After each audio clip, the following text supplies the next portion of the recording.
sure. هو كمان بس الدكتور. Okay. Assalamu alaikum wa rahmatullah. Good evening, good afternoon, good morning, everyone. Welcome to our worldwide audience. It's our utmost pleasure having you today.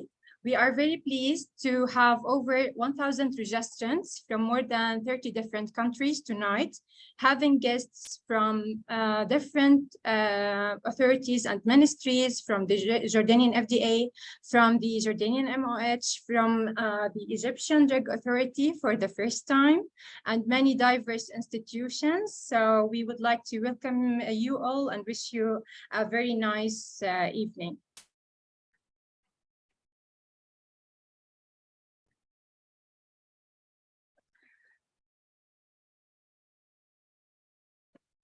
Okay, for those who don't have any have a general idea or heard about our listserv before, we would like to give a general introduction about regulatory affairs listserv, which is the following listserv to the leading IVBN community.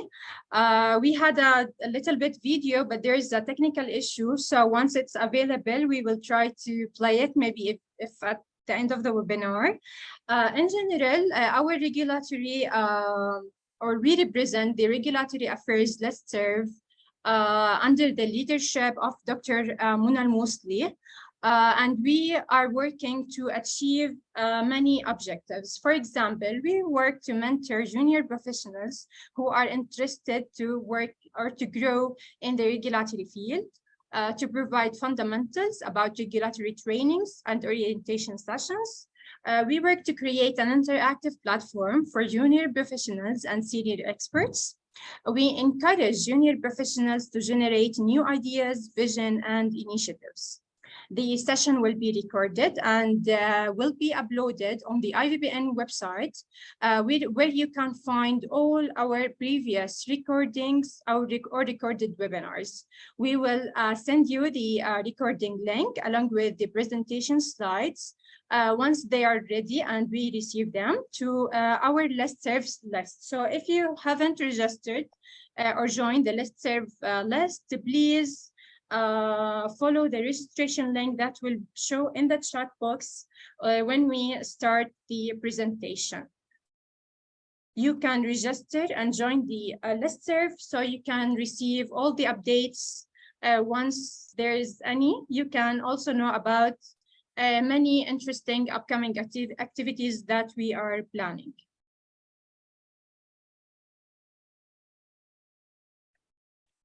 Okay, we would also like to announce that we will share a form link through the session to reserve your CME accreditation from the Jordanian Pharmacists Association.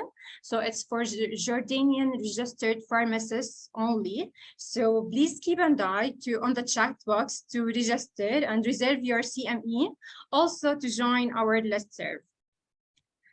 Okay, till we have a bigger audience, I would like to share a poll with you, maybe to hear more from your side. Doctor, can you please stop sharing from your side so I can share my polls?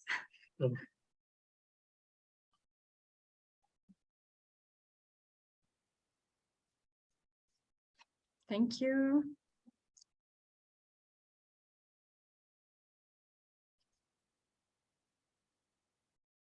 Okay, do you see the polls or they are not? Yes, it is there. Okay.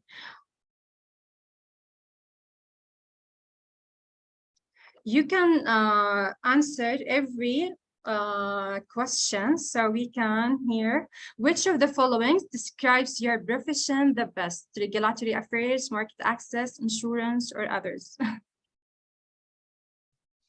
We have good percentage from regulatory affairs people.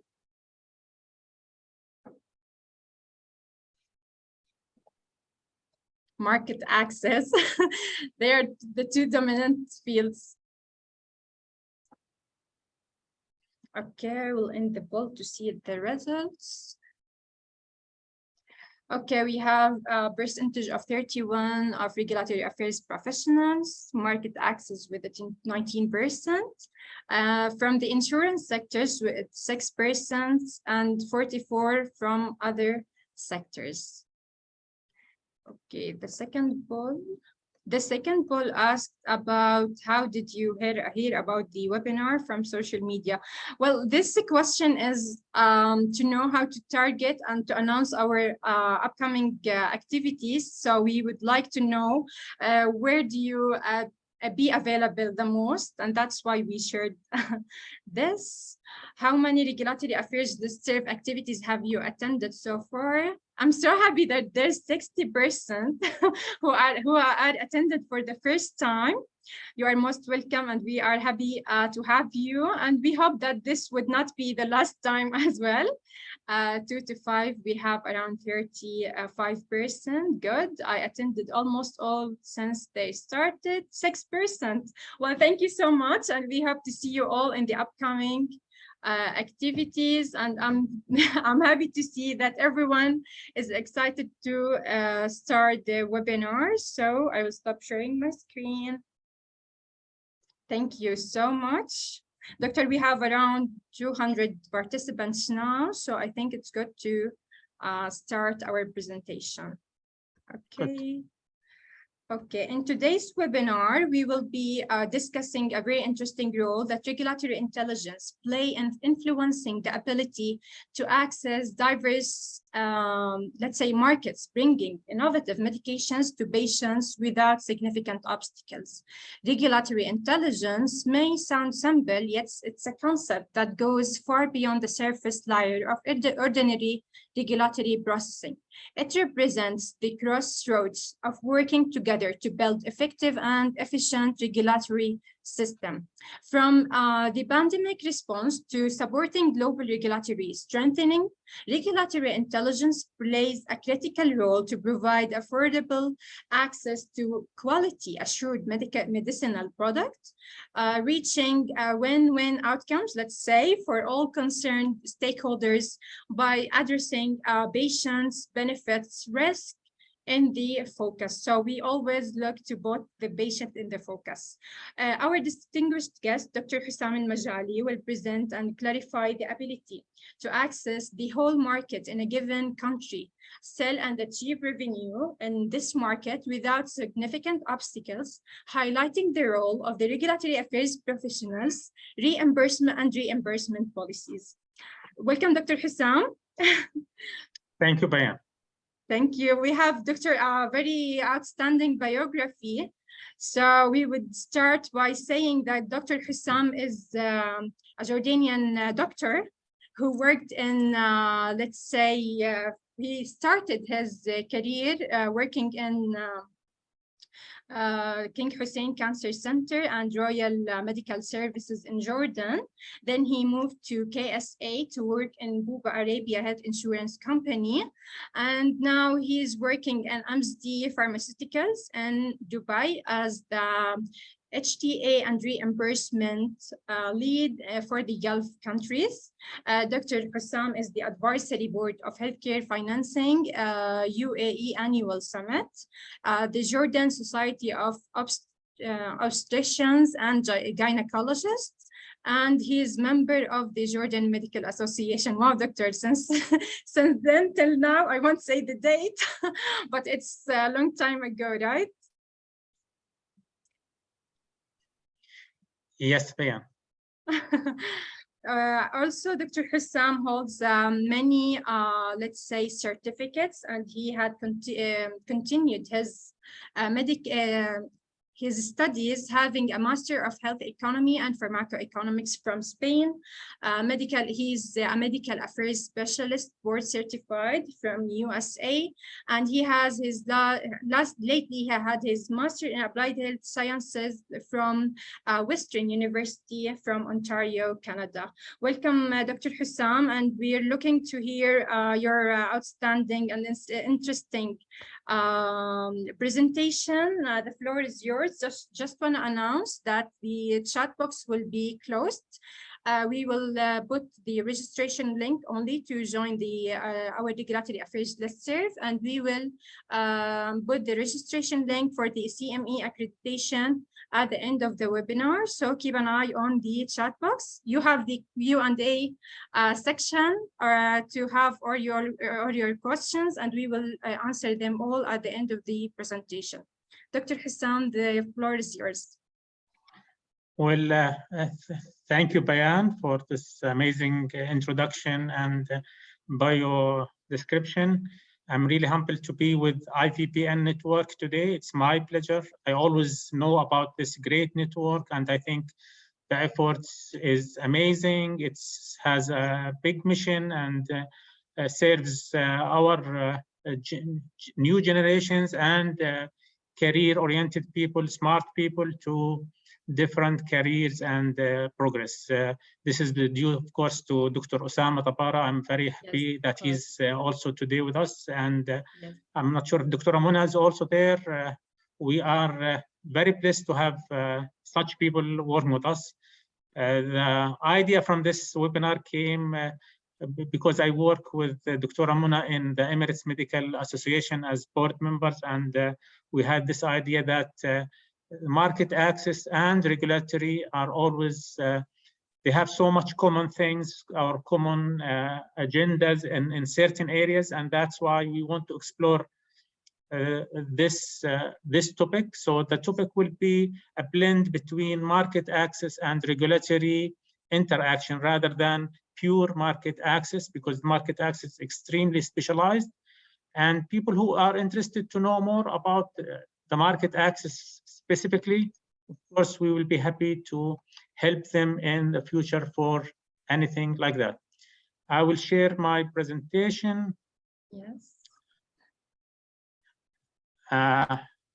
Usually I'm not that much slow, so you'll find me go very fast, and you will have the time finish before time, so you have more time for questions and inquiries, clarifications. Additionally, I like always, if anybody has more questions or wants to know more about specific function, just email Bayan or email me directly, and we will be happy to answer you and work together to have things clarified. Bismillah. The introduction, as you said, the introduction, how this idea came. Sorry, doctor, can you please reshare your screen because it's not appear in a full mode? Okay.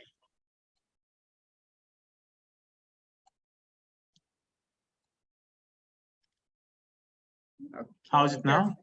Yes, okay. Perfect. Thank you. So the main take-home message today that we will not try to educate people, because already most of you are very smart, advanced, and have the ability to learn. We will just give some hints, some ideas, and if you are interested, go and Google, ask, clarify, ask us. That's the main thing, that this will give sometimes short messages. Then we'll talk about the pharmaceutical industry, the big picture about it. Some people go into the details without understanding the big picture. Then we'll talk about the market access definition, which is sometimes, it is challenging, because when I started working as a market access 10 years ago, everybody was asking, what is this market access? This is a new function, and sometimes people fail to acknowledge the details about it. Of course, the case for market access and regulatory collaboration. I hope, okay. These are the main structure of any pharmaceutical company globally and locally. Of course, you have the main bulk units, where is the market and sales usually are the biggest and the main functions in the company. But of course, the medical is extremely important, regulatory, policy and communication, finance, market access, and these are the two functions that we will try to explore more. But again, also there are small functions like functions for business operations, sales force activation, learning development, but these are the main functions. So if you are looking for a career in pharmaceutical industry, always look for your career aspiration into these functions, and the good thing that the industry is evolving and there are many new functions growing. Talking about the market access, which is something that I claim at least I know more about than other functions, started 10, 20 years ago globally, not only in the region. It was a small function originated from the medical function. What happens in the market access that the resources, the economy was not as much abundance as before. So the countries, the authorities, the payers, and the payers are either public payers like the governments or private payers like the insurance companies, are looking for what's the value in any product. So this market access function started 20, 30 years ago and currently most functions or large pharmaceutical companies, they have these functions. These functions sometimes are handled by one person or different persons, but are these the main functions in any market access unit? So we'll start talking about, for example, pricing and tender management, which is extremely important and very strategic. And I always advise people to know more about it, because not only in people who are working in the market access, anybody who wants to understand the dynamics inside the pharmaceutical company pricing is extremely important. And the weird or unusual thing about pricing, you don't find that much courses or readings about pricing technicality. You might not understand or read about pricing strategy thinking, but rather than technical. So that's an area if you want to work on market access or even in regulatory. That's another area where people in the regulatory or market access, some companies put pricing and tender management under regulatory. Some other companies put it under the market access, and that's why we need to know more about it. Key account management is also another function in the market access, and these people who are going, for example, for one authority or one big account and try to understand the account ins and outs and follow up all these conditions, requests, inquiries. So the whole pharmaceutical company, instead of everybody, sales, marketing, will go and ask about specific things or try to help them, there is one person who is the account manager and handle and follow up all these with these major accounts. The third function, which is something that I work with my current employer for a long time, is the reimbursement and health insurance. And that's a new function. It's only started 10 years ago in some countries like Saudi Arabia and United Arab Emirates. And that's why we started in these countries, because in these health systems, private health insurance is the major payers. For example, in Saudi Arabia, it's around 35 or 40% of the payers are private payers. If you go to the hospital, if they don't work with insurance, they are out of the game. The same thing for United Arab Emirates. It's the largest country from private health insurance penetrations. So these functions or these technicalities and complexity of health insurance mandated that this pharmaceutical industry needs somebody who understands the difficulties, challenges, opportunities within health insurance industry and create a bridge that brings collaborations, more production for both industries. So that's what Bayan said. It's not only that I want to sell more to health insurance. That's very dangerous if I will go and try with the mindset of a salesperson. I should go with the mindset of somebody I want to collaborate. The fourth function, and it's also growing across the region, not only in the Gulf, also in Jordan, in Egypt, in many health systems, which is the patient support programs. And that's a big function growing, especially in the Western countries. You know why? Because 20 years ago, the specialty products, the innovative medications, immune therapy, all these were only 20% of pharmaceutical sales. Currently, it is around 30, 40% and growing. So we have more expensive medications, we have more complex medication, and the patients sometimes need education to learn how to take these medications, follow up, coordination of care. That's a big subject. So we have special services that will provide these patients with the coordination of care, sometimes financial support. This is a big thing. If somebody wants to, even this is a new industry. I know so many friends or colleagues who are very specialized in this. Even if you go to the US or Canada, people who want to work in the future, it is a separate industry now, and it's a growing thing. So in each pharmaceutical industry company, you find somebody who is responsible for the patient support programs to help the patients get their medications in the right time with the most appropriate conditions. The last function also, I work with MSD, and I handle this, which is the HTA and value demonstration. This is a new function. HTA is health technology assessment. So whenever there is a new product, expensive one, it comes to the market in the West, and for example, in other health systems, they will ask, for example, if the product is expensive, why I should pay more? If this brings value, I should do assessment. So that's why they say health technology assessment. It is a big science. It's called the health economy science, health economy evaluation.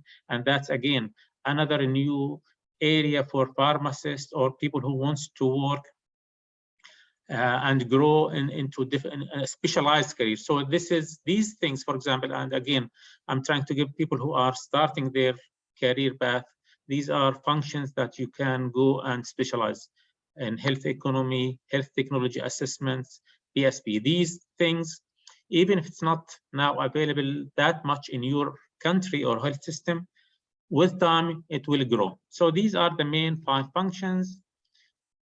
What is the market access? Everybody will ask, what do you mean by market access?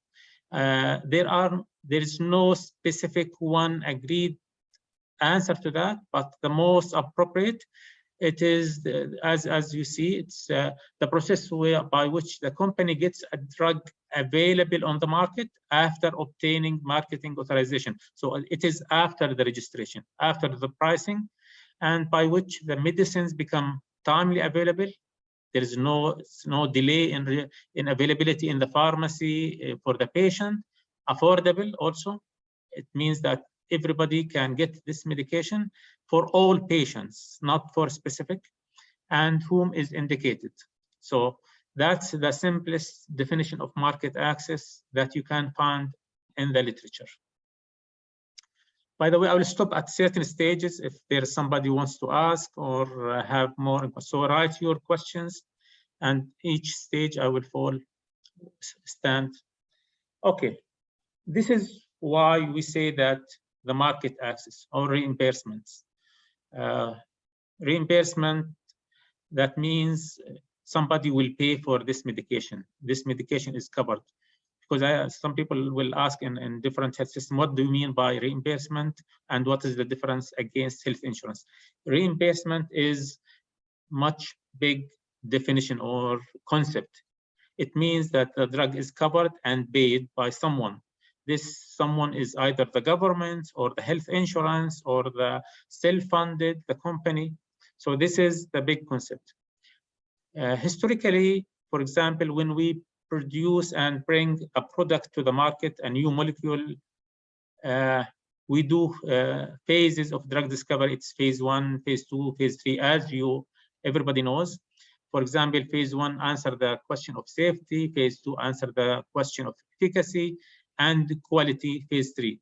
After these 3 phases, you will go to the FDA or Jordan FDA, Saudi FDA, the Ministry of Health, whichever the regulator there, and you do registration. In the past, once you do registration, it is available in the market. Everything is direct. Nowadays, you need something called a stage 4 of drug development. It is where the people should see the value and the cost effectiveness. If I bring a medication that is $1,000, but it doesn't add value for over a product that is $100, that means nobody will buy it. So reimbursement or phase 4 of drug discovery now, or stage 4, it is very important. And that's part of what we do as market access.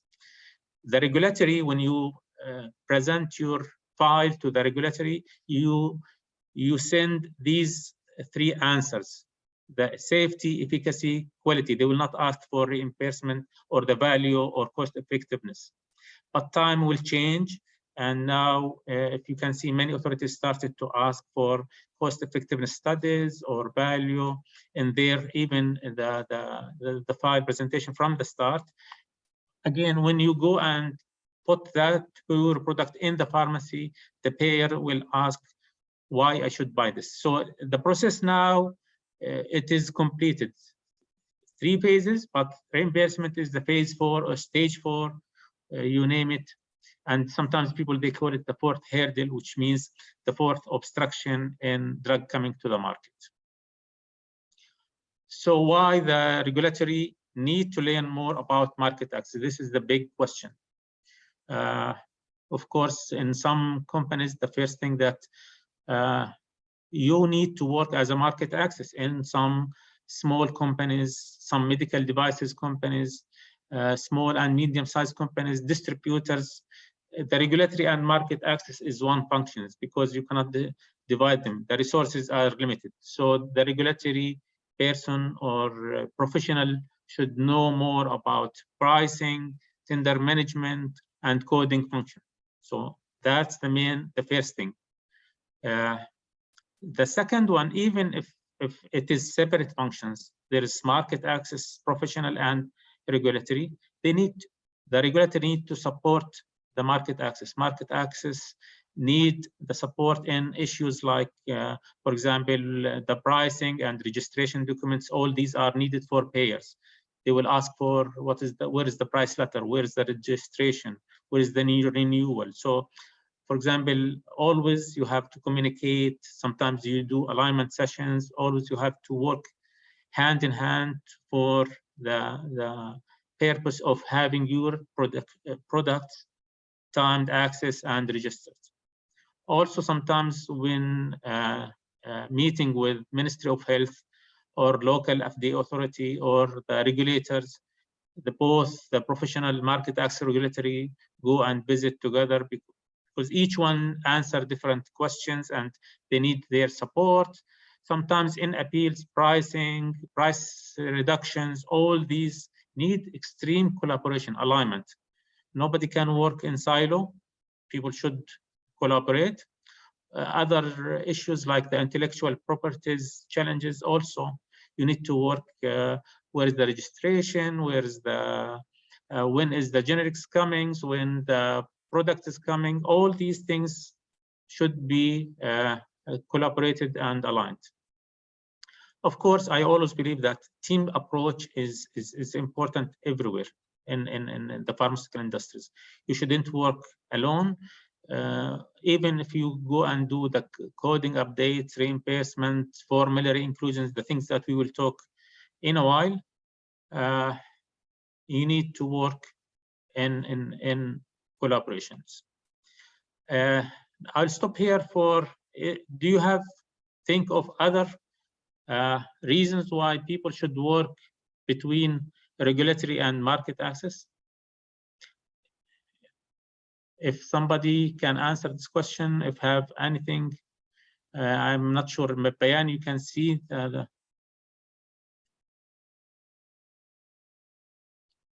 okay. I cannot see the questions, or somebody. Moving to the next slide, which is. Doctor, are you asking about the question? These are not? If somebody has an idea or reason why the market access and regulatory need to work together, other than reasons, I welcome 1 or 2 questions or comments. Okay, if anyone is interested to ask or to comment on what Dr. Hussam had mentioned, you can open your mic and speak directly to Dr. Hussam.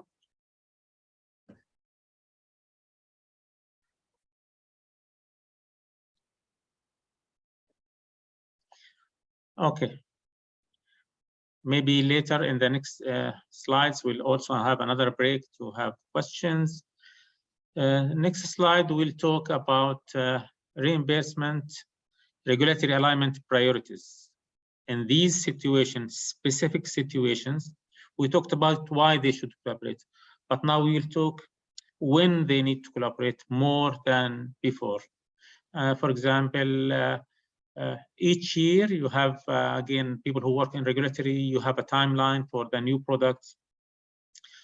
When is your registration timeline and plan? You have to work together because you have to do a preparation with the payers. If you do have to do inclusions, you have to understand what products are coming. And again, as a market access, I should make planning for these registrations, for inclusions, the coding, communication, the value. If there is a new product that adds so much value, I should talk to the payers early. So sometimes happens if the payers are extremely convinced that this is a valuable product, they will ask you to do and help you fasten your registration. So that's why you need to work together, and to every year you make what is the registration plan and timeline and collaborate with each other.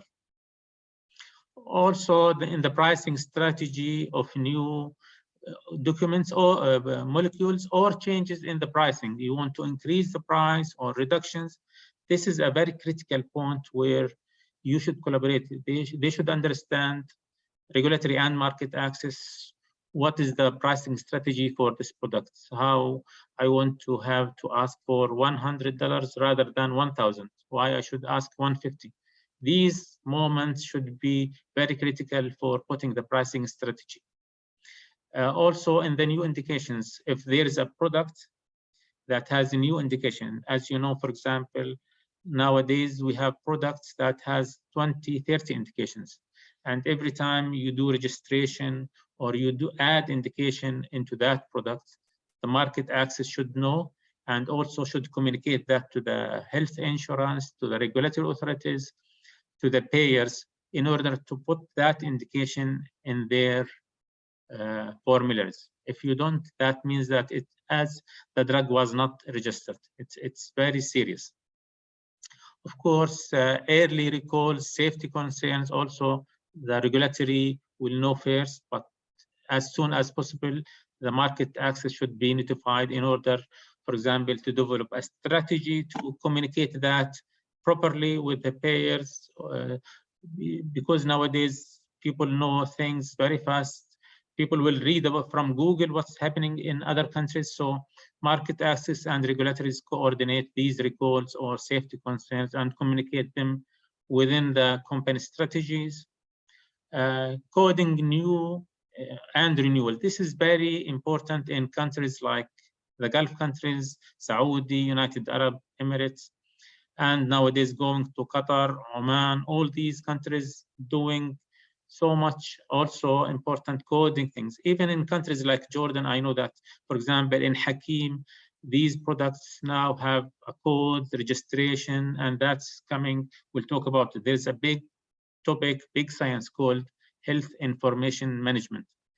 This is an important career path for people who want to look for a new careers. Even again, in the Western countries, for example, I was watching the media in many countries, people who are new generations, they encourage them to study this science because there are so much demand for health information management. The last thing also, we should collaborate for formulary inclusions, market access. I always ask my colleagues in the regulatory, what's a new product that we should include, what we coordinate our formulary inclusion strategy together. Whenever I need documents, I ask for them. If they need to do a few things also. So it is sometimes collaborative it's mostly always collaborative in between regulatory and market access. I'll stop here if there is any questions. Bayan?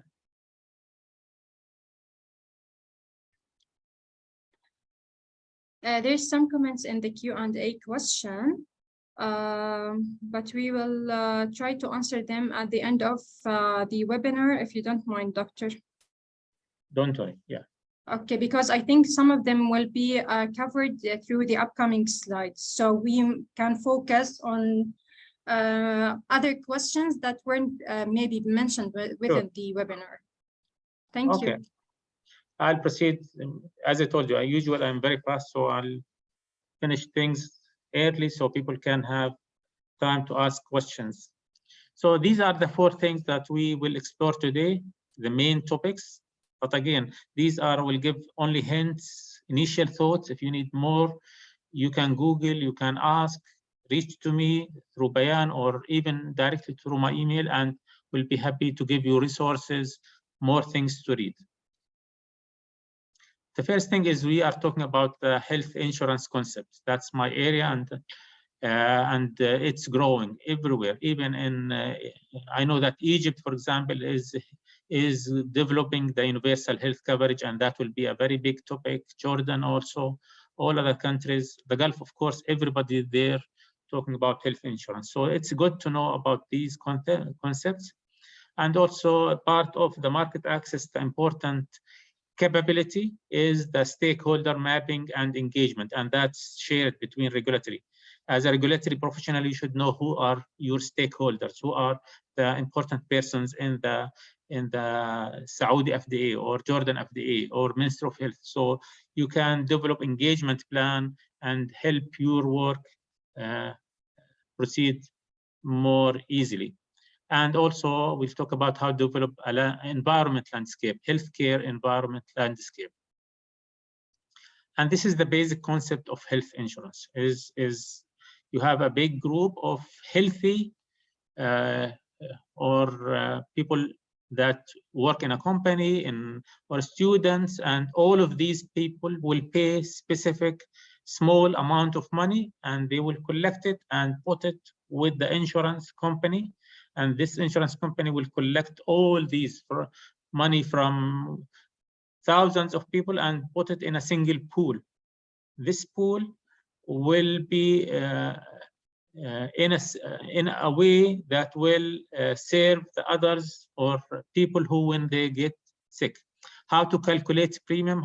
كم المبلغ اللي how much you pay to be insured depends on the age, on the sex, on the if the patient has a disease or not. That's so many reasons. It's not our area, but what happens that if one patient or one person gets sick, the insurance will get the money from that pool that was collected in the previous slide and treat this person. So they will assume that only 1, 2, 3 people will get sick, and that's why people will collaborate to cover this person. It's like a social collaboration or social support system, which works perfectly for people. And why we should know about health insurance, and this is called the drug revenue cycle. Historically, this is how the medication were dispensed or the pharmaceutical were working in that health system. The prescriber will write the prescription, the hospital will buy it, will go to the pharmaceutical and ask for the product, and it will make it available in the pharmacy, and that's it. It's very simple, direct. And that when you have health insurance in the country, just like UAE or Saudi, very dense, this is what happened. It's not simple anymore. The pharmacy, the product, the drug should be coded. The disease should have a coding. Even the doctor will write them a justification, the history, why the patient needs this expensive medication or this 3-month supply of chronic medication. Maybe they should send a lab test. And also the private insurance will evaluate and then will say if they should pay or not. Again, they will send the claims. And for example, it happens that sometimes the insurance company will see that prescriber is writing heavily, for example, antibiotics for people who doesn't need antibiotics. They will communicate him. So the life is not easy for everybody, but because this system helps everybody in the health system to shoulder the cost, this works, and that's why we should work as a pharmaceutical market access to understand this process and help our companies to collaborate and do the business and adapt to the new environment. So, and for example, if I go to the GCC countries, this is what is the condition that is a prerequisite for drug coverage. It's not only that the drug is registered in the MOH. You need these conditions. First, of course, the product should be registered and priced in the Ministry of Health or Saudi FDA or the regulatory authority. Then the product should have a valid and active something called reimbursement code. For example, in Dubai, it is called Dubai Drug Code. In Abu Dhabi, it's called Department of Health Code. In Saudi, or it's Saudi FDA code. In other countries like Oman, Qatar, it should have a Ministry of Health code. And even in countries like Egypt and Jordan, they have codes, but these codes are not that critical like the GCC. Then the other things which is important, the diagnosis or the disease. An insurance claim is covered by the patient policy. To explain this, for example, if the patient has acne, acne has a code, or acne is a disease. And this policy, for example, if the patient is not covered for acne, then this drug is not covered. Even, for example, if it is antibiotic. Antibiotic is a very simple medication, but because the condition of the patient is acne, it will not be covered. So sometimes the diagnosis and ICD-10, I will talk about it. So for example, if the drug, some new medications for diabetes, it will help also on weight loss. If the patient has diabetes and the drug is coming to treat this patient, it will be covered. But if the patient has no diabetes, they will not give this medication. So it is a matter of the diagnosis. And then if you go the fourth condition, the diagnosis is matching any of the indication listed in the drug leaflet. Of course, as you know, each drug has an approved indication. So the diagnosis that is matching or approved indication. As you know, this is called off-label indication. Then it will not be covered. The system will pick these off-label indications and reject it. So these are the requirements for drug coverage in the GCC. And again, other countries, I'm not sure if people, for example, in Egypt, things are coming like that with time. Jordan is coming the same thing. So this is the changing environment with time. Talking about why we need to know more about health insurance and talking about environment landscape. The first thing I do to any country I work or environment I do, I will always try to understand the landscape, who is covered, how much the percentages. If you go to the GCC, for example, Saudi population is 32 million people. 65% is public coverage, while 35% is private health insurance. That's huge. Around 11 to 12 million people are covered by private health insurance. That's why you should know more about health insurance. As a pharmacist, even if you work in a pharmacy, community pharmacy, you should know more about health insurance, what is covered, what does it mean by covered, non-covered policy. And that's now must to know for everybody working in the healthcare, from the hospital managers, finance people, pharmacists everywhere. If you go to UAE, for example, United Arab Emirates, we have 10 million population. 85% or 90% is private health insurance. So that's why it is essential. If the hospital is not working with private health insurance properly, they cannot work. So they will not function properly. And another things, even the other countries, for example, Kuwait, Qatar, Oman, these countries are adopting more in the private health insurance. So you should know more about it. And again, as I said, other countries, Egypt, Jordan, Iraq, all these countries are moving into private health insurance with time. And this is what I'm saying about stakeholder mapping. That's what I do, and that's very important. In order to understand as a market access, to understand the environment, you should do a dissection of these systems, understand which segment, who's covered by which policy, and the percentages. So you can, as in any business operations, you have to understand where is your priorities, how you can deal with these segments and help them and serve them in the most appropriate way. So in each country, if you are working in a pharmaceutical industry in Egypt or Jordan, you have to understand who's the most important payers as private health insurance, who's not, who's the public payers, and develop your strategy based on these things. And below you can see how much diverse, segmented you have to deal with all these payers, all these different types of insurance and service companies in order to survive working with them. That's why every pharmaceutical industry now, company now in the Gulf has somebody called a private health insurance manager.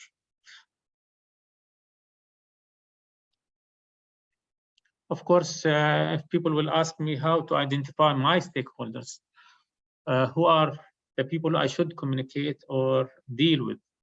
What I do always, I ask them, for example, if I'm going to a new country or a new market, and I want to understand who are my stakeholders, I always do primary research or desktop research. I will go to the authority or the company webpage and social media. This is very important. Social media, for example, LinkedIn, is very important to identify who are my stakeholders. As Bayan said, mentioned that, for example, 65% of the webinar attendees now is coming from LinkedIn or social media. So that's very important. If I want to go to the Ministry of Health Kuwait, before I will identify who are my stakeholders, I will go to the LinkedIn page. I understand who's doing what, who's the responsible, who's the exact person who handle my work. I just don't go to everybody in that company. Then I will go for their newsletters, media update, Google search. If I'm interested in a specific product or specific thing, then I can, for example, in Google, I create an alert about that project. For example, if there's something Supreme Council of Health in one country, I will just write, for example, Qatari Supreme Council of Health, and I will create a Google alert. So every time in the media, in the newspapers, something comes about that authority, I will receive an email. Of course, conferences, previous conferences, that is also, I will look for their talks, presentations. I try to understand how they will, how they work or what's their mindset. Then I will go into my secondary sources where I do insider information. If I know somebody from that organization, authority, or even from my company, I will ask people who are the stakeholders. So I will start collect from the people insider information, industry peers. It's very helpful. Always ask your colleagues in the industry. People tend to help each other, at least to identify who is doing what.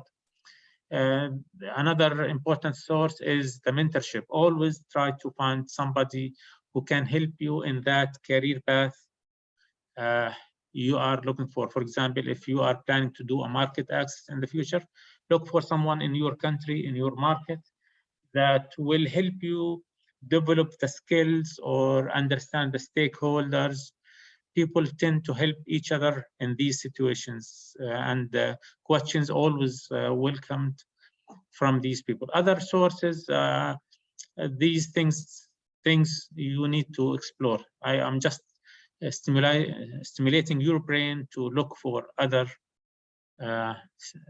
sources for stakeholders and identification. I just mentioned these because things that I usually use more often. So then after I identify these stakeholders, I do engagement activities. I plan an engagement plan for 1 year. What are types of activities that I do for these stakeholders? For example, the head of the claims on that private, in this health insurance company, or if I have an authority, Ministry of Health, and the head of health insurance, then I put it on my stakeholders map. I do engagement activities, which includes things like planned visits. I visit them every 3-4 months, but there should be a reason, agenda, or something important.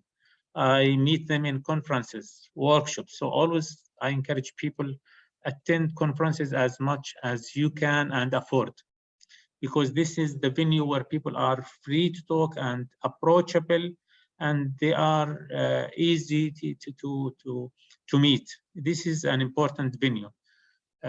Social media is a great tool. People are extremely friendly, and people, when I send, ask them about specific things, I follow them. I try to read what they post, what's their mindsets, what's their thinking. Of course, social media, I always use the LinkedIn. I don't use the Facebook or Instagram, because I always respect the boundaries of personal life boundaries. I always look for the profession. Some people or authorities, they use the Instagram, for example, Ministry of Health or Department of Health. Of course, I follow these authorities, but rarely I use, or I never follow people on these personal social media platforms. Of course, advisory reports, another way I may do advisory report, plan 1 or 2 advisory reports for the next year. These should be planned and should address an important topic that I need to have the discussion around it. Of course, internal event launches, I make sure that these people will, if they are interested, for example, about knowing about a specific type of cancer or some specific type, or they're interested to know even in general about medical information, I make sure that these people will attend these events, specifically medical events. And of course, there are so many other resources. Again, I'm just put these question marks because I want to show you that I don't know everything, and there are so many things that people can be creative as much as can. The only thing I advise people, when you plan to visit stakeholders, have an agenda, go with a purpose, always be constructive, talk to about be professional, respect your company, talk good about your work, don't be negative, be positive. These are general things, but it's very important so people can respect you and respect your missions. Also respect their boundaries, their individual boundaries as much as I can. I'm done with the first topic. I'll just stop here for 1-2 minutes. If there is questions or break, Bayan. Hello, everyone. If anyone would like to open or to unmute himself, he can talk directly to Dr. Hussam. We have also Dr. Hussam Al-Shadi Mhaidad from the Pharmacoeconomics Department from the Jordanian Ministry of Health, and he had raised his hand, but I don't know, Doctor, if you can unmute yourself and ask. So the floor is yours.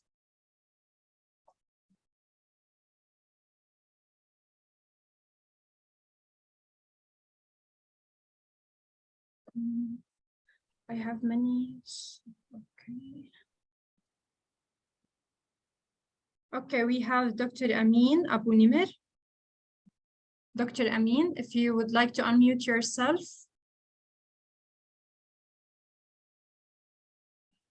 Dr. Amin. Maybe there is technical problem, they cannot unmute. No, they can unmute themselves and talk. If anyone face any technical problems, would you please type in the Q&A? Okay, there's no option. Let me check. Okay, Doctor, would you like to continue till I solve this? Okay. No. If you solve this, people can jump and talk at any time. You are most welcome. Yes. So we'll talk about pricing now, pricing principles. I will not go details because it's not my very experience, any area of experience. I worked pricing manager for 2 years, so I know about pricing, but I don't go into that because it's extremely strategic, important. But I will talk what the factors that play important in drug pricing, and this is very important questions. Even you go to the media, TV, newspapers, everybody asks why this drug is priced differently. But it is extremely difficult because if the when a company wants to do a pricing for its product, they will look these factors, for example, effectiveness and safety. If the drug is very effective, then the price should usually goes a little bit higher. But if it is less effective, they will not price it. And this is a global level. I'm not talking about specific country. For example, this is from the head office, how they price a product. Just to be aware that these are global principles from the head office. For example, if the product is manufactured in the US, this is in the US, and it is then communicated to other countries. If the drug unique, if this is the first time you have this drug that will treat Alzheimer or treat a serious illness, that's a very important leverage point to ask for higher price. If the disease burden, if that disease is high in that country and costing too many costs, it will be priced also differently. The patient population, who are these patients? Are they for example, the people 30% of population or only 5%? If this is something that for senior people or for junior people or for different categories. So each one. Then you have the competition. If you are the first in the market, then the price is different. But if you have 10 competitors, then you don't tend not to ask for high price. And there's another important factor that's local reason, and people forget about that. It is the country GDP, which is the country gross domestic per capita. I think GDP, it means how much this country is rich. So and that's a WHO principle that they will ask countries, and this is very common, that rich countries should pay more. And that's why, for example, the US is the most expensive country, although they are the originator for many products. And it is calculated, for example, that big pharmaceutical industry companies make 50% of the revenue only from sales in the US. And WHO concept that rich people, they will pay higher amount, so they will make these poor countries price product very cheap so people can afford. So the rich people in the rich countries will pay more, so the poor people in the poor countries can have lower pricing. And these are a general WHO. There is no law, but this is something that you can see in the guidelines globally. Then you reach to what is called the registered safe price in the MOH or the authority. Of course, then there is another prices that I will not go for a distributor, but this is strategic pricing for these products. After I finish pricing, I will open the floor for questions. So keep your hands raised. I like the idea, and I'll just give, because pricing will not be that much. So the pricing process If I am pricing manager, I will receive for each product new a pricing strategy document. They will tell me how I should ask the price. If again, based on these previous factors, then I will ask the price from the Ministry of Health. Also, I will understand if if my country has what is my situation in the reference price list, external reference price list. For example, in United Arab Emirates, if I do registration, they should ask me for 18 country list of reference countries, and that will affect me. If so, big companies, they don't go and register their products if this country is high risk for reference pricing in another country. Again, these are concepts. If you need more details, I'm happy to share later readings about it. Then again, this is what we do. Market access, regulatory authorities prepare pricing requests. They go to the authority and they get the price approved. If the price is not good or doesn't meet the criteria, there will be appeal, and then we'll have the final registered safe price. For example, this is the reference list for United Arab Emirates. It is a published document. That's why I can share it. So if I will register my product, they will do a calculation and see that I'm not giving my products, for example, higher price or expensive price. So they will be guided by these countries. Again, that's the things that we talk. Usually the price regulator in each country is one authority. Even if, for example, in the United Arab Emirates, you have DHA, you have DOH, you have different authorities, but there is one regulator who controls the prices in each country. They always say that the drugs or the molecules in our countries are the only product that is priced even by fils or by halala or by dirham. Very specific. You cannot sell more or less. If you go to buy a car, you can find different pricing for the same car, but in the drugs are the only product in the market that you can have. You should have a very strict or one price everywhere. Again, that's what we call, there is different pricing for the tenders or public authorities. These are elements that any pricing manager will evaluate and try to master, and that's part of sometimes the market access people.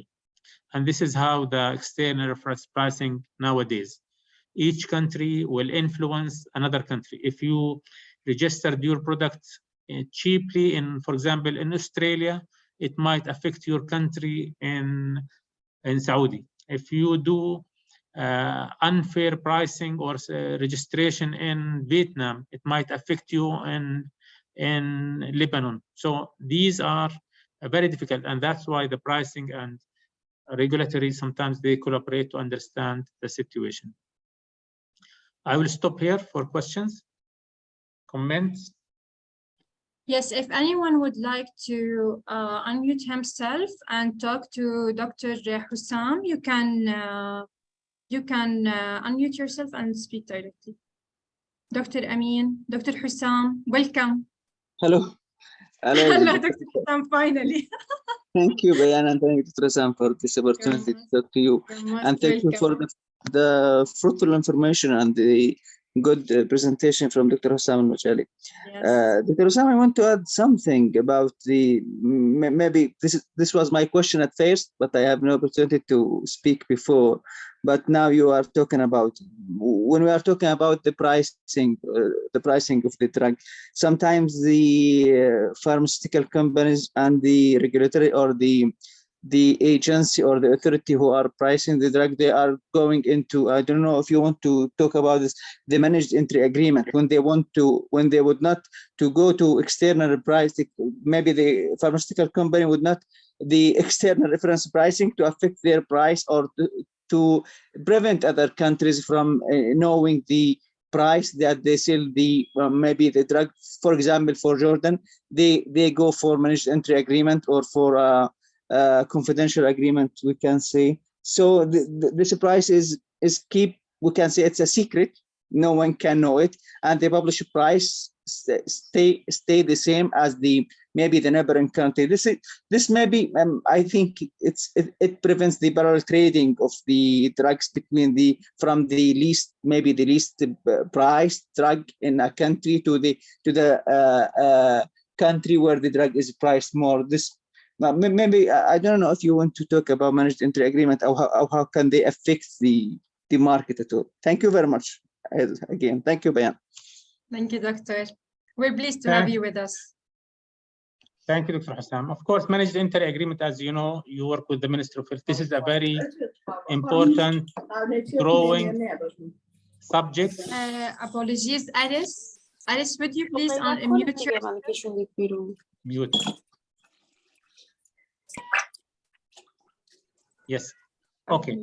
So managed entry agreement, as you know, it's a very big subject, and it's part of something big called innovative contracting. That means there is new deals, new agreements because of the, again, the change of healthcare environment. As you said, it is a new product. It is expensive maybe, and you want to introduce it to the market. The Ministry of Health will tell you, no, I will not put it into the formulary. Let us try it first. Then, as I said, they will deal on a special agreement, maybe on the price, maybe on the added services, and then they will put it in the market for 1 or 2 years under, it's like trial period. And then after this trial period, if it is both agreed on that price, they will announce it. Again, if you need more, I'm sure that you read so much details about it, but it is growing in our region. For example, in Saudi, they want to have many managed entry agreements. In UAE also, it's growing. I think so. All professions should read more because it's a big topic and it's a growing. The more as a regulator, as you know, this is part of health economy study. I know that you had a health economy postgraduate degree. So this is a big subject. People should read more about in very simple things, not need to go into details. If anybody interested, email me and I will send you more about managed entry agreements. Thank you, Dr. Hussam. Thank you. Hello, Dr. Hussam. This is Marco Munir. I'm commercial manager for City Pharmacy in UAE. أهلا Marco. أهلا بيك, Doctor. Doctor, I want today to ask about the health technology assessment, and are we ready as Gulf countries to start for the health technology assessment, and what is needed for the authorities to start assessing the drugs on this new criteria or this new technology assessment? Shukran, Marco. Thank you. Marco, I worked with him for 5-6 years, so we are very close friends and colleagues. HTA is a big subject and it is coming to the market. It is already started, I think, gradually in Saudi Arabia, they started, and even in UAE, they are starting to discussions about it. Are we ready? As a pharmaceutical industry, we are completely ready because we do it in Europe, we do it in Canada, we do it on different aspects in the US. So we have the capabilities and the infrastructure in each country. You need to establish it, you need trained people, you need data, you need the ability to do a cost evaluation studies, you need to do all the infrastructure to do proper local studies, health economic studies. But I mean, if there is intention, people, they can do it. Yes. I mean, our countries, talking about Gulf countries, it is extremely well prepared. For example, if you go to Egypt, Egypt is extremely well prepared. They have so much good people working in health economy, HTA, people interested. There are so many people who are doing diploma there or fellowship in HTA. So our countries are well prepared. Jordan, Iraq, I know so many Lebanon, I have so many friends who working as HTA expert.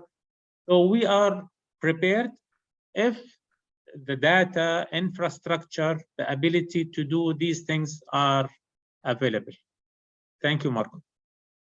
Thank you, Dr. Hussam, for the very informative session. It's really enjoyable.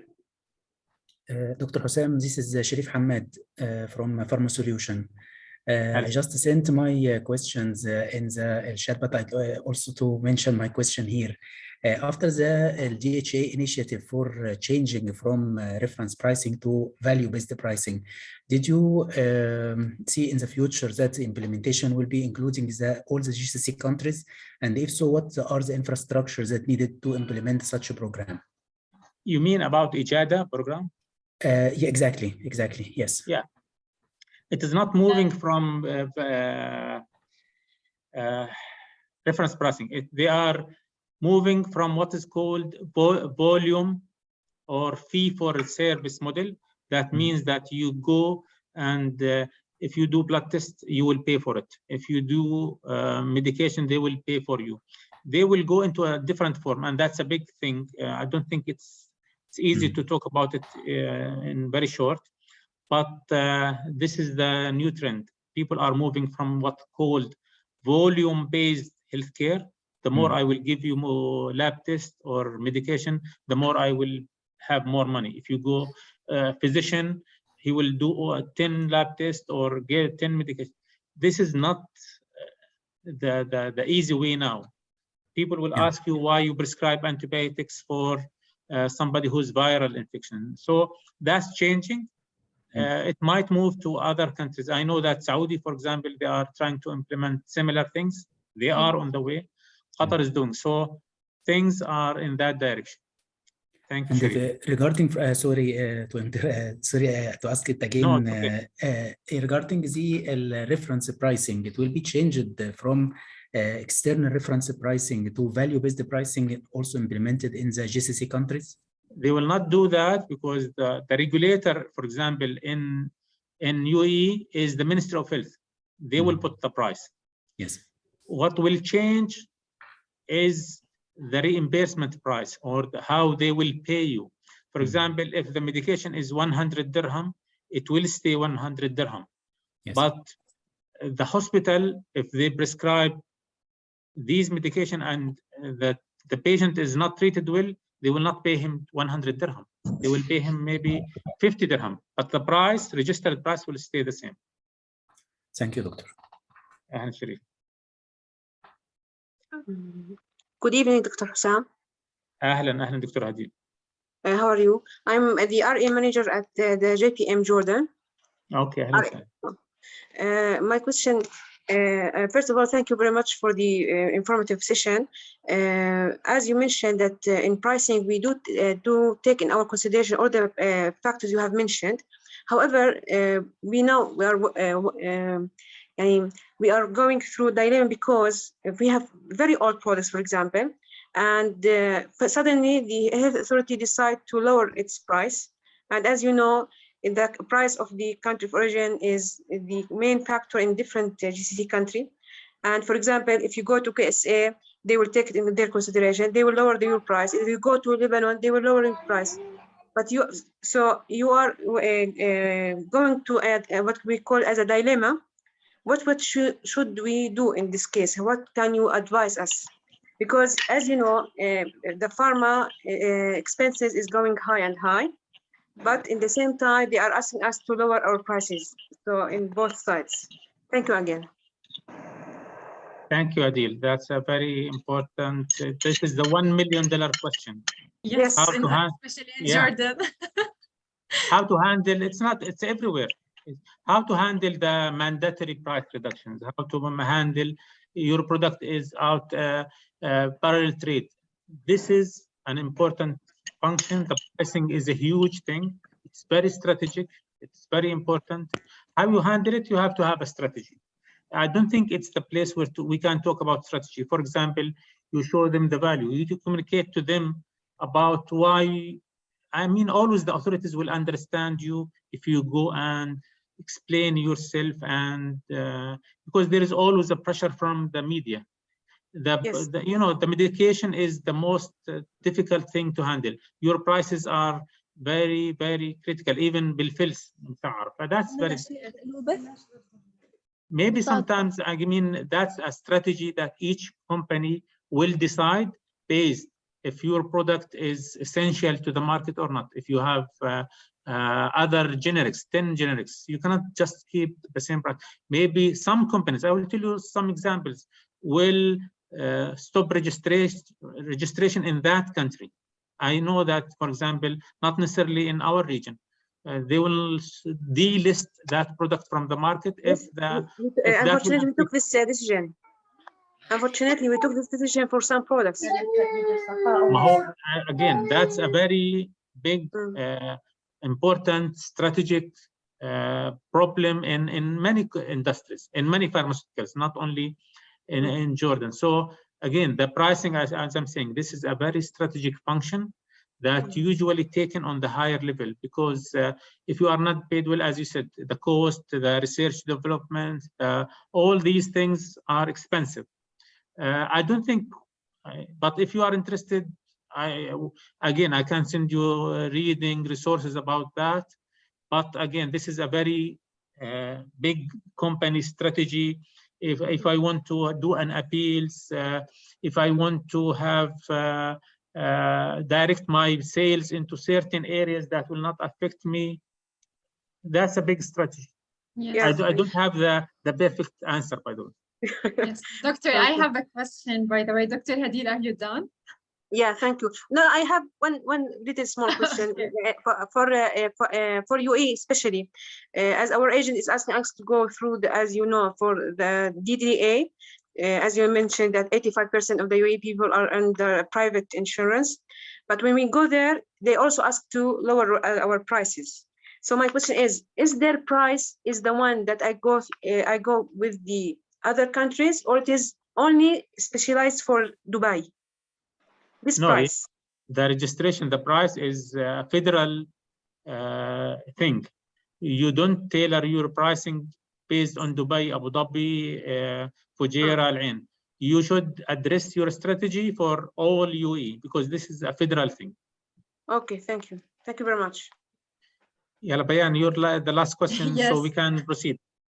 Okay, doctor, is it possible maybe to, or it's easy to change? I don't know, it's not easy to change the pricing regulations. It's in each country. But do you think that's important, for example, to revise the regulations to see if we can amend some points or some low substances, maybe to be more elaborated with what's coming, especially after COVID? We had faced many obstacles, and there's many, let's say, raising, and especially in the ABI resources, and so many raw materials. So can we, for example, have any suggestion, or especially for the authorities, can they do maybe a revision or come with some recommendations regarding this pricing issue? Yeah, في مكان خاص في كل pharma industry there is special somebody called policy section اللي هم وزارة الخارجية. These people will work on with the regulators, with the authorities, with the Ministry of Health, with Majlis al-Nuwab, Senate, to address these challenges. So it can be addressed on a higher level, but not on the market access level, on the policy level, because you have to, again, you address your pain points, your concerns, because eventually, if you have a problem, you have to be talking to the right people, maybe to the Ministry of Health. Yes, I'm sure that in every country they will listen if you go with the good argument. So always there's a space, but these are policy issues usually. Okay. Oh. Thank you, Doctor. I will move now so we can finish on time. The coding also, I will not go into details because this is mostly related to UAE and Saudi, but this is the private health insurance cycle. It is complicated in our region. The patient will take, the employer will pay the premium, the pharmacy will dispense the medication. But now you see these in the middle, there are so many new things that you should do, something like called the BPM. BPM is the pharmacy benefit management system that I will talk later. And that's why it is our life is difficult in some countries that they use so much technical information. They call it a smart e-health insurance system. So you have to understand all these new digital interactions. It's not the routine things. الدكتور بيكتب prescription بخطه واضح ومش واضح بيروح الصيدلي بيصرف الدواء. That's it. The disease should have a code which is called globally everywhere. It's called ICD-10 coding. So the doctor should write the right ICD-10 for each medication. Then they should do the DDC code, or Abu Dhabi code. Also, eventually, I will move now. So that's why all pharmaceutical companies, mostly, they will need somebody who's very knowledgeable about health insurance transactions, also to maneuver and able to help the providers and physicians. And this is another form of the complexity of drug reimbursement only, not lab testers. So the pharmacy PBM, which is called the pharmacy benefit management, it will work to authenticate and approve all the medication. In Dubai or United Arab Emirates and Saudi, every product, it goes from the physician, electronic by e-prescription, and automated system will check this drug appropriateness, and that's what called the BBM system. So the BBM system will check this prescription and make sure this drug is properly coded. It has the proper indication for that patient, and he will get the proper number of tablets. If the indication says this medication should be given only 7 days, and the doctor will write 14 days, they will not approve it. It's a very important system that provide efficiency, provide safety for the patients. And that's practice in the UAE for the last 10 years. In Saudi also practice for many years. And I think it will come eventually to other regions in the. I will not go into details, just look into how many check the system, the computer or the third party. PBM will check all these, the safety, the number of tablets, if this patient should take it or not. So, and this is also another function for the market access that work different. So this is what the system will do. The code will check if this drug is approved for low back pain. The prescription will come for low back pain, it will prescribe it. But if the product is prescribed for example, osteoarthritis, it might not be approved or rejected. For diabetes, no. So the doctor should write the proper ICD-10 coding, which is a disease code, and this will match the drug code with the right amount and with the right indication. So it is a complex system. I will not talk about it too much, but people who are interested to work in the Gulf countries should understand this into more details. So this is what we do, what we handle, the reimbursement codes that we deal. For example, we do in Dubai DDC, in DOH codes, different ICD-10 disease coding, and then for the inpatient, we have something called even DRG coding. So the hospital, for example, for cesarean section, it will be paid as one unified price, and the surgery will have a specific code. So just try to imagine this complexity. And one important message, the health insurance industry, either working in a hospital or pharma or working in an insurance company, this is a big career for pharmacists. This is important message. If a pharmacist want to work in the health insurance industry, that's a career by itself. As I said, it's not only as a pharmacist, the only career is a community pharmacy. This is an important function, important career, but also being in health insurance, there is another career, important career. Health information management is a new career. So just these things are growing. So I'm just giving you a hint of things that are happening. And so pharmacists can find a big career. For people who are just starting their career, it's a potential to work into these things. I will talk about formulary management. That's another function, important function, that regulatory and market access are collaborating. And these are the levels of any drug that will reach the patient. Before reaching to the patient, all these hurdles or activities should be done between market access and regulatory. Of course, first, by the Ministry of Health, we'll have the registration of the medicine.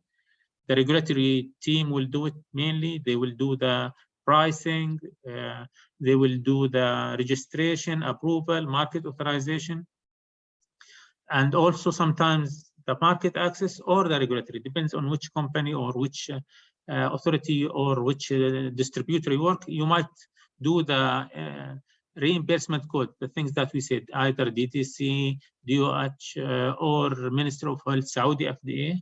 Then our market access people will work into inclusion into the insurance plan formulary or insurance company formularies.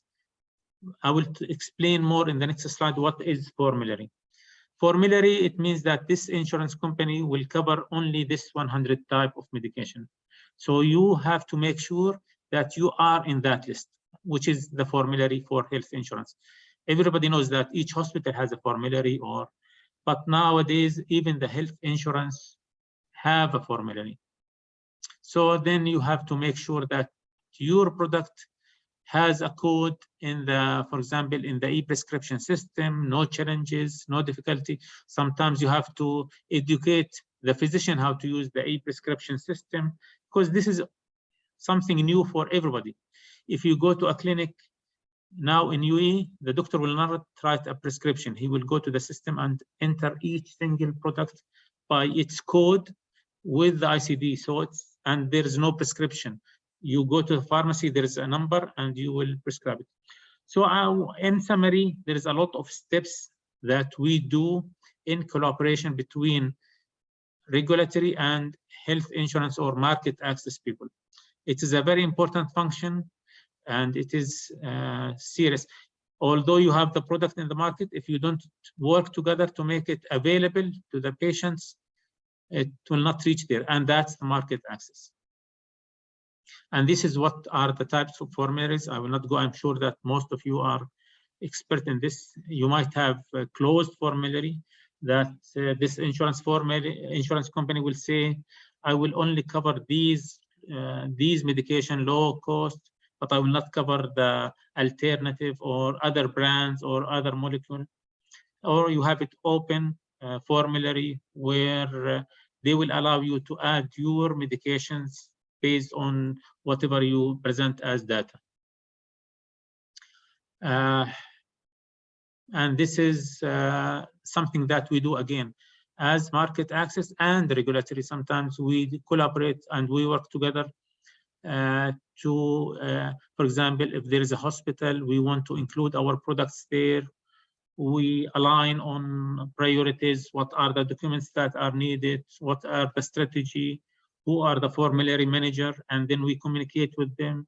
We send them our health economic studies or something. So it is a big topic that we can work together between market and regulatory to make it available to the patient.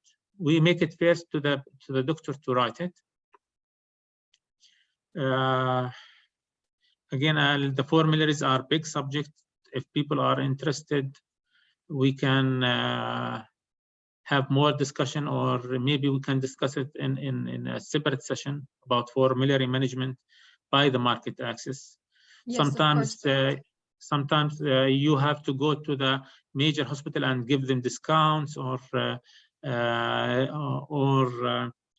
tender management to make your product available to this formulary. These are examples that we use in UAE. For example, we have, for example, Dubai DHA formulary. We should make sure that our products have the code and included. These are a long list of things and documents we prepare as a market access and regulatory to make our products available and listed in these formulary. If your product is not in the formulary, that means you are not selling anything. Even if the doctor wants to write your product and ask for it, if you are not in the formulary, you cannot have it. And these are the documents, for example, that we provide to Dubai for registration or formulary inclusions. So we make sure that all these documents, and most of the time, I work with the regulatory team to make these lists always available. We update it if there is a new registration, there's new renewal, change in pricing. So this is an active and big function that we work together. I will, this is the slide, the last one in the formulary. And you can see that the same slide I presented before. These are the things that we align and cooperate together to make things. These are the instances. I'm just repeated the slide to make sure that to understand how the alignment is extremely important into these functions. So you can see market access, regulatory should work together for the I will give me 5 or 10 minutes only to about the personal development in the market access. So if you want to have a roadmap for a market access new manager, market access manager, I always give them this roadmap. You have to define your role, understand your products. If you don't understand your products and where they are in the reimbursement cycle, if this is a first line product, you have to make focus on it. If this is a priority for your company, then you should work more in it. If there is a new product coming to the market and this is important, you have to go and ask the payers and talk to about it. Make them interested about your products. You have to do what I did, as I show you, reimbursement system, stakeholder mapping. If you don't understand the market and the big picture, you will be lost. Then the knowledge coding, formularies, also number 5, the collaboration. Always you have to do collaboration between regulatory and the market access team. This is the main thing. I will not go into details about it. Last 2 things I want to say is people ask me, especially junior people or people who are starting their career, young generations, they have a lot of future and the healthcare system is, you should focus on your personal development. You should work in very loyal to your company, but at the same time, don't forget your personal development. And most of our organization help you to develop your personal development, and also develop your networking and connection. Number 7 and number 10, 9, 8 is extremely important for young generations. So always think about your postgraduate certificates training, develop better soft skills training in PowerPoint and searching on all communication skills. These are extremely important. Sometimes if you do a good presentation skills, that's a very big asset. Try to look for a master's degree in your interest. If you are interested in health economy or interested on, I'm not sure, if you are interested in regulatory more, you are focused, there is master in regulatory. Use your corporate resources. I go many times to my company resources. They have a lot of training courses. So each company, they have own resources. If you don't have the capability to dedicate time or money for a master's, do diplomas for specific subject, health information management. Always attend conferences. It's extremely important for training, and also online resources. It's a huge now resources online, unlimited connection. I am sure that everybody look for a mentorship, look for someone you want to learn from him in that career or in that area, always build your LinkedIn profile. Extremely important. Work on it to make it professional. Follow up on industry. Always focus on what you need in your career and try to build and know people who work on it. These are examples of certification that you will do. For example, if you are interested, there's a good master's, for example, about regulatory affairs, for example, market access. There's a certified market access professional degree, medical affairs, health economy, master of health administration. With all these, most of these are online, so you can do it while you work and you don't need to travel. And thank you. I'm done with my presentation. I put time so people can ask questions. Thank you.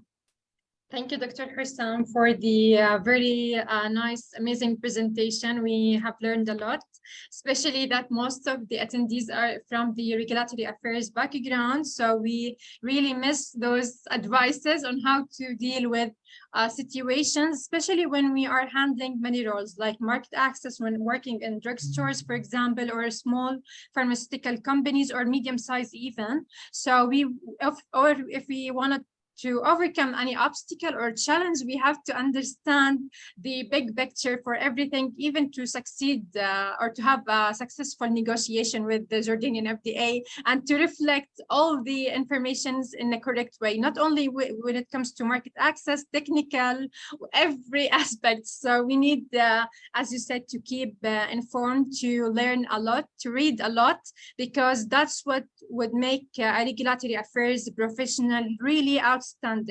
The more you know, you will be able to come over any challenge that will face you. Thank you so much.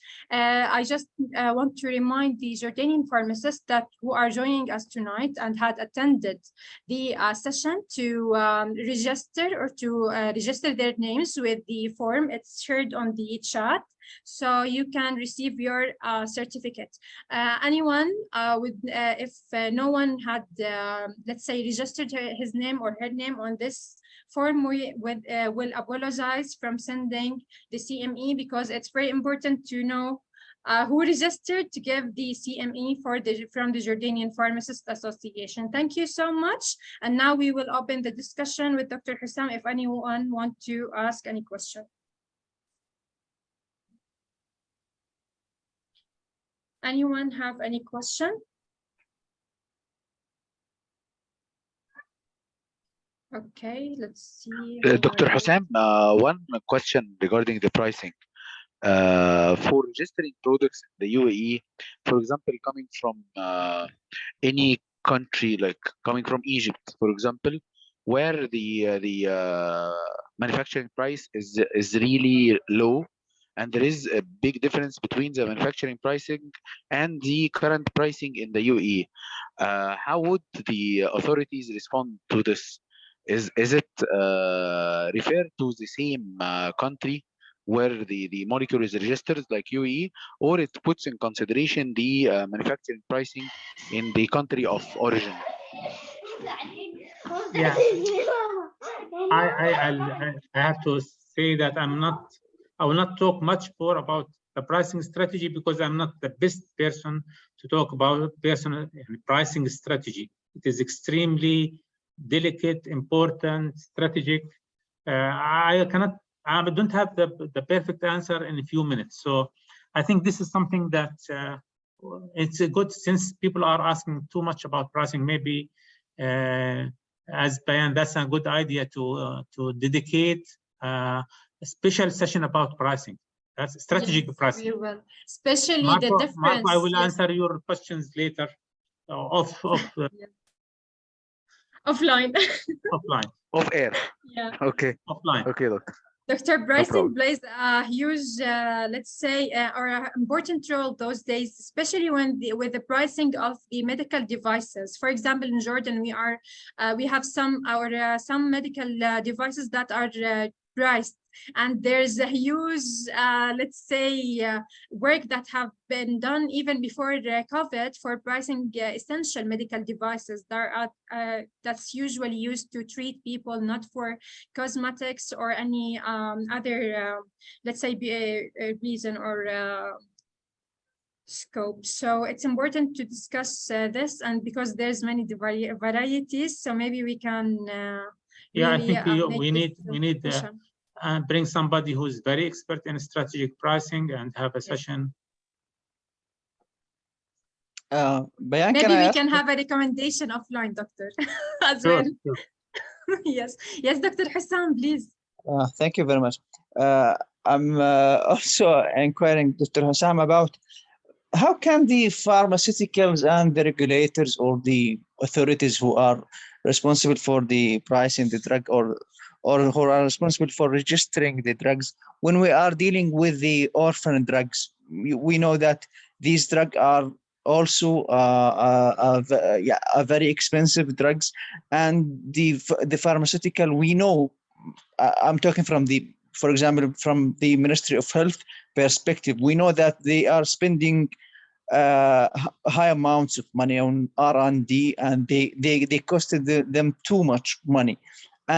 But as a payer, how can we afford to pay this high volume of money toward this drugs? I don't know how can.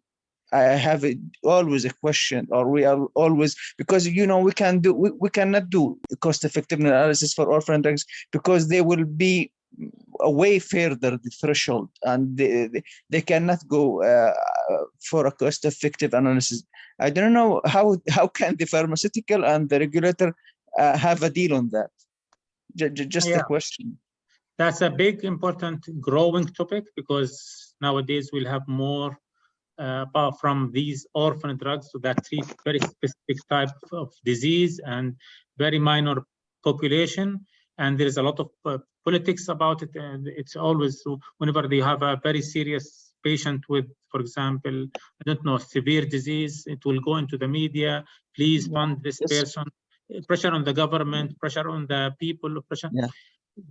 You cannot apply the same rules, principles of pricing or market access or cost evaluation, economic evaluation on the orphans. They have a special pathway where you can do, as you said before, either you do managed inter agreements, you have to do special pricing deals, you have to do too many things that there can be done to cover these products, especially if you are private and you don't have that luxury to pay more.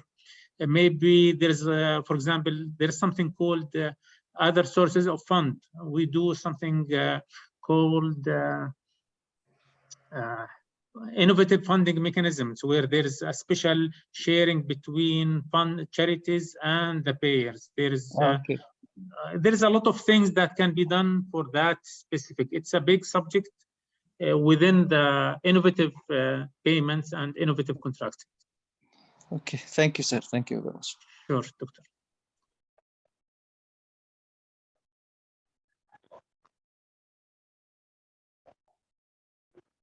Any other questions? Okay, if there's, maybe I can check some of the Q&A questions. Okay, let's check.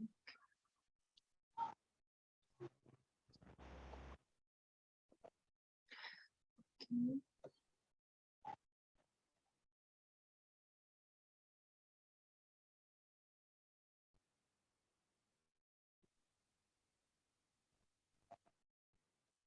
Dr. Hussam, assalamu alaikum. Wa alaikum assalam. Yeah, this is Ala Al-Shuqairat, Technical Manager for Atnas Pharma UK Limited, responsible for operation excellence in MEA region as well as pricing control. I have two questions, Doctor, if you allow me to consider. The first question, what are the preferences used by the health authorities to consider XYZ country as a reference pricing country? As an example, if we can recover back from Saudi FDA, previously it was a list of 20 countries, then it becomes 18 countries, then it becomes 16 countries. And another question is, as you have said in your slides, the price in X country will affect the price in Y country. But there is too many factors that affect the pricing, and as example in Jordan, different from than KSA. It depends on market dynamics, number of populations, that will allow the company to negotiate the price even to be lower in Jordan, higher in Saudi Arabia, and something like that. Does this, from your experience, taken into consideration by health authorities, that market dynamics and number of populations, number of sales units in XY country that affect the price to be low, in order to avoid consider the lowest country in other countries? Yes, that's important. Thank you, Ala. Always these reference pricing list is put based on the, for example, the GDP and similar markets for that country. For example, if you go a very poor country in Africa, they cannot just do reference for US, or they cannot do reference. Each market should do reference for their similar market and size. For example, a country that will sell 1,000 books will not do the same like what country with 100 million. So these lists are put in communicating with these stakeholders. Again, as I said to Bayan, that there are special teams, our global offices, head offices, policy teams. There are so much teams dedicated to handle this issue. If there is something not good into that, maybe they will talk. I know that some companies, for example, they will go to the US embassy or UK embassy if they are the originator. If you are, there is a lot of many things that, again, I'm not the best person to talk about strategy or strategy pricing. It's a big subject and it's very sensitive. So I don't think I'm able to speak too much because I'm not that much expert in strategy pricing, but there is always a way to do that within your environment. Thank you, Doctor. Thank you. And I just want to also follow up on that something. Always when we have challenges in our work, something like that, pricing strategy, things, it is sometimes a challenge for the company, but it's, again, something they need smart people like our young generation or people to handle these challenges. Sometimes, so the more challenges, we need smart people like you. I mean, all the people around this table. Shukran, Doctor. Thank you. Ahlan ala. For the Jordanian pharmacists who are asking about the form, it's posted again in the chat, so you can fill it to get your CMA certificate. Thank you. Anyone have any other question for Dr. Hussam?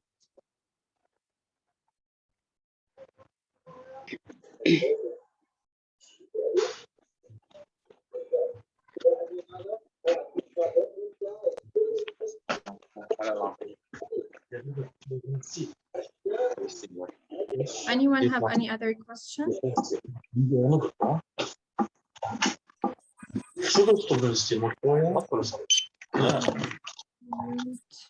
As we said, if somebody wants more questions, they can email you and you share it with me, and we will work together to develop more resources, inquiries, response. Yes, of course, Doctor. So they know your email, so they can share it. Yes. You can. Okay. Yes, and they have my email where I sent all the invitation. So you can send us an email. You can reach us on LinkedIn. You can send a message, anything. Anyone have any other question? And Bayan would like to receive this presentation as soon as possible because it's much more Doctor. Yes, Doctor, informative. if you are registered. Yes, Doctor, if you are registered in our regulatory affairs listserv emailing list, you will receive the recording once it's ready, along with the presentation slides. Dr. Hussam will be happy to provide the presentation as well. Sure. My pleasure. Dr. Ala, are you on the emailing list? at the IVBN Regulatory Affairs Center? Yes, Bayan. I'm the one of the first people that who joined IVBN. Really? Thank you so much. Very pleased to have you with us. Thank you.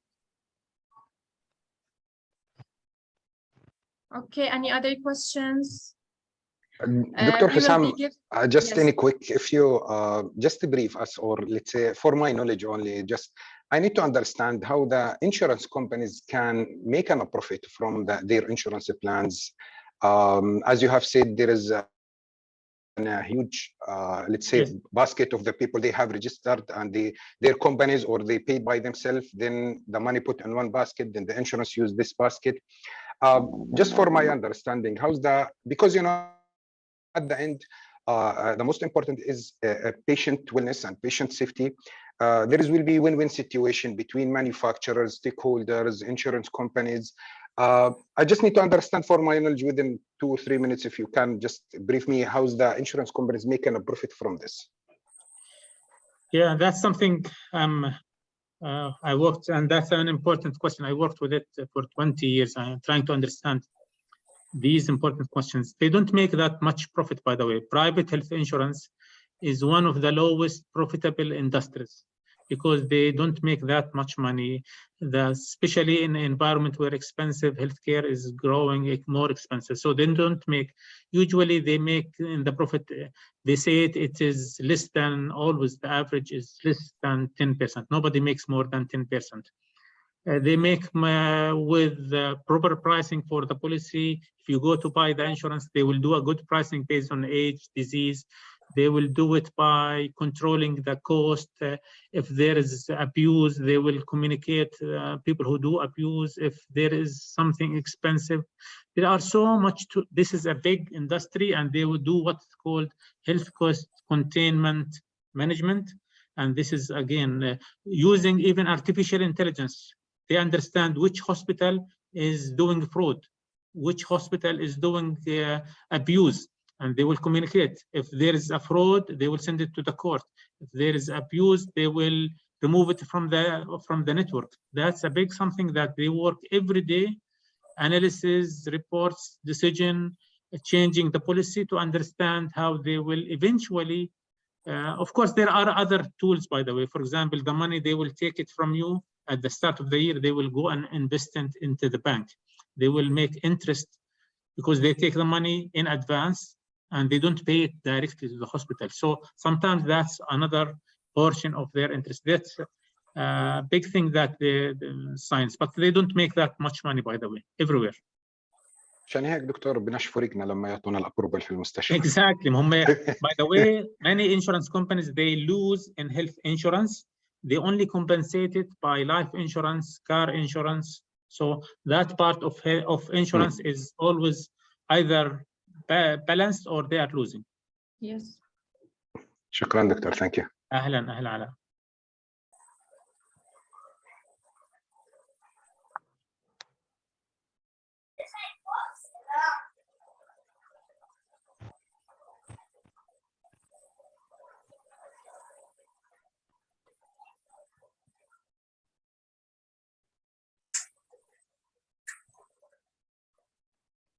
Any other questions? Because before we will be closing in a few minutes. Yes, I'd like to ask. It's not about the lecture itself. It's Dr. Hussam, please. Yes, تفضل, Doctor. Can we reach him directly, please? That's what we can communicate with him, if he doesn't mind that, please. Sorry, Doctor, sorry. Can you repeat your question? Can we reach him directly to Dr. Hussam so that we can communicate with him? Sure, I do appreciate that, because a lot of things that we might discuss in private, or we have different, actually, I'm not from regulatory, mainly I'm from pharma access. I mean, from different market access. So I'd like to counsel with you and see how you can help us with this site, please. Send me text on my LinkedIn page. My LinkedIn page is Hussam Majali, not Al Majali. So reach me on my LinkedIn, and I'm happy to answer questions and give you my emails later. But the easiest way is reach me through my LinkedIn. It is Dr. Amjad, if you like, I can send you also the email if you like. you can. Okay, okay, perfect. Thank you. I do appreciate that. Thank you very much. Yes. Sure, I'm just You're sure. most My pleasure. welcome. Thank you.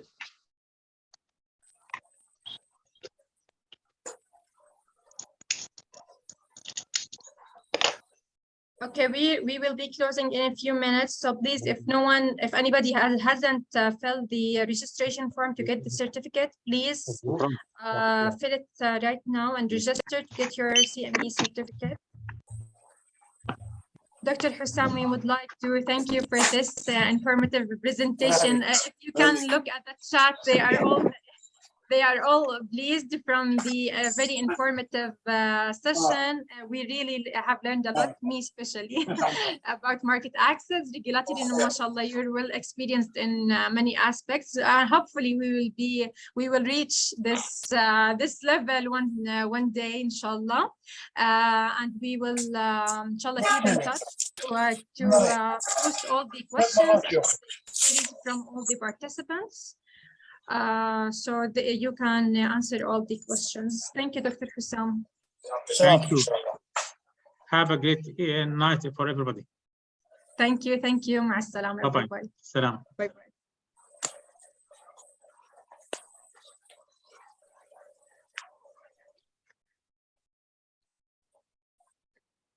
Okay.